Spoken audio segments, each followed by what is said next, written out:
সুপ্রিয় দর্শক আসসালামু আলাইকুম। আশা করছি সকলেই খুব ভালো আছেন। আজ চলে আসলাম ঈদ স্পেশাল খুবই মজার একটি রেসিপি নিয়ে। আজ করে দেখাবো সুজির ক্ষীরপুরি। এই রেসিপিটা দেখতে যেমন সুন্দর, খেতেও হয়েছে অসম্ভব মজার আর বানাতে খুবই সহজ। আশা করছি আমার আজকের রেসিপি আপনাদের কাছে অনেক ভালো লাগবে। ভিডিও ভালো লাগলে একটি লাইক দিবেন, কমেন্ট ও শেয়ার করতে ভুলবেন না, আর চ্যানেলটি সাবস্ক্রাইব করে চ্যানেলের সাথেই থাকবেন। তাহলে আর কথা না বাড়িয়ে মূল রেসিপিতে চলে যাই।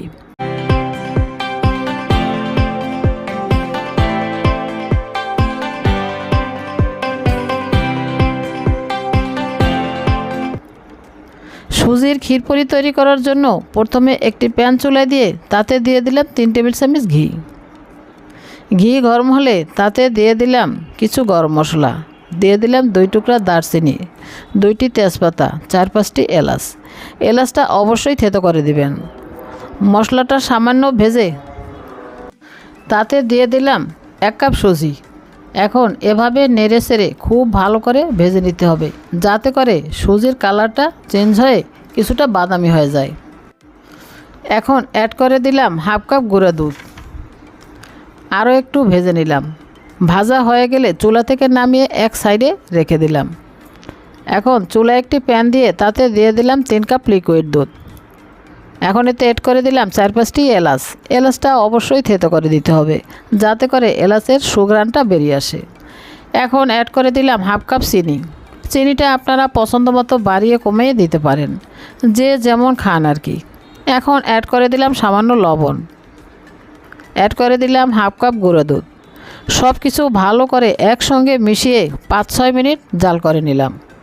এখন অ্যাড করে দিলাম যে সুজিটা ভেজে রেখেছিলাম সেটা দিয়ে ভালো করে নেড়েচেড়ে দিতে হবে, তা না হলে দলা পেকে যেতে পারে। এক্ষেত্রে খুব বেশি জাল করার দরকার নেই। আমার সুজিটা একদম হয়ে গেছে। আমি এখন চুলা থেকে নামিয়ে একটি মোল্ডের মধ্যে ঢেলে নিচ্ছি।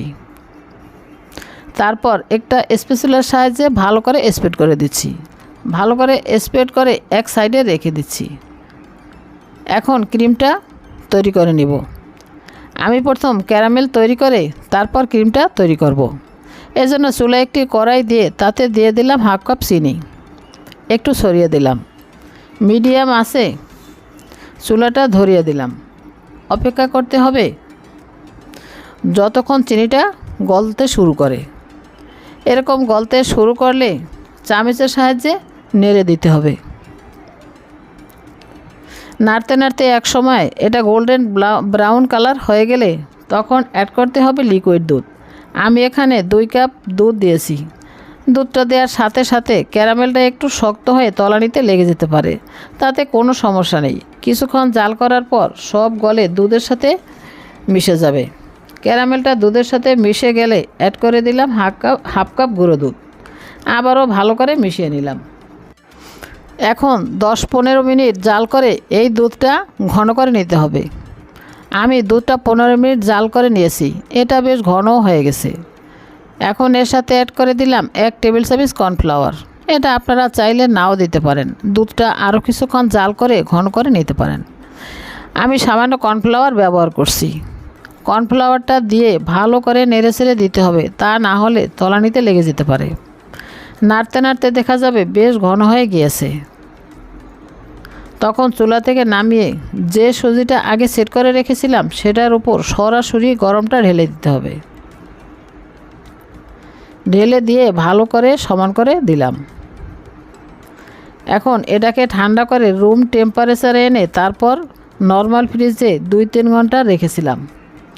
এই তো ফ্রিজ থেকে বের করে নিয়েছি। দেখেন কি সুন্দর সেট হয়ে গিয়েছে। এখন কাটার পালা। কাটার বিষয়টা কিন্তু খুবই ইম্পর্টেন্ট। কাটা সুন্দর না হলে দেখতে সুন্দর লাগবে না। আমি একটা চাকুর সাহায্যে কেটে নিচ্ছি। খুব সাবধানে আস্তে আস্তে কাটতে হবে।